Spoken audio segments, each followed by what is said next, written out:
Hello বন্ধুরা, কেমন আছো সবাই? শীত তো বেশ ভালোই পড়েছে। তো এই শীতকালে যদি আমরা গার্ডেনিং করি কেমন হয়? গাছ লাগাতে কে কে ভালোবাসো আমাকে একটু কমেন্ট করে বলো কিন্তু। এই যা, এত কিছু বলতে বলতে ইন্ট্রোটাই করতে ভুলে গেলাম। হ্যালো বন্ধুরা, welcome to our YouTube channel YT Rannaghor. আমাদের চ্যানেলে সবাইকে স্বাগত। প্রথমেই আমি এই গাঁদা গাছগুলি লাগিয়ে নিলাম। লাগানোর পর দেখছো, গুঁড়ো গুঁড়ো মাটি দিয়ে দিলে গাঁদা গাছের গোড়াটা ভালো করে ধরবে। এরপর জল দিয়ে নিলাম।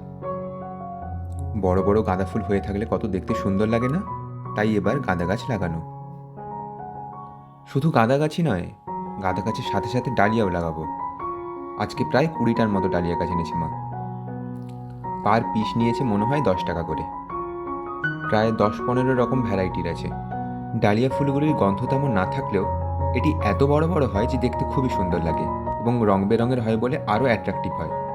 ডালিয়া চারাগুলোর গোড়ায় কিছুটা মাটি দিয়ে নিলাম, তারপর ঝুড়ো ঝুড়ো গুঁড়ো মাটি এর গোড়ায় দিয়ে দিলাম, দেন একটু ভালো করে জল দিয়ে দেবো। ব্যাস, এভাবে আমাদের লাগানো কমপ্লিট। তোমরা তো এই ভিডিওর মধ্যে দেখতে পেলে আমি কেমনভাবে গাছ লাগালাম, মা কেমনভাবে গাছ লাগালো।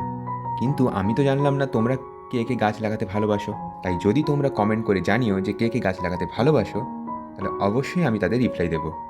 আর গাছগুলি বড় হয়ে যখন ফুল হবে তারও একটা আমি ভিডিও আনবো পার্ট 2-তে। তাই সবাই দেখতে থেকো। আর ভালো লাগলে এই চ্যানেলটিকে সাবস্ক্রাইব করো, এই ভিডিওতে লাইক দিয়ে দিও। দেখা হচ্ছে পরের ভিডিওয়ে। ততক্ষণে বাই। আর কে কে আমাদের রান্নার শর্টস থালি ভিডিওগুলো দেখছো তারাও একটু কমেন্ট করে আমাকে বলো কিন্তু, ভুলো না।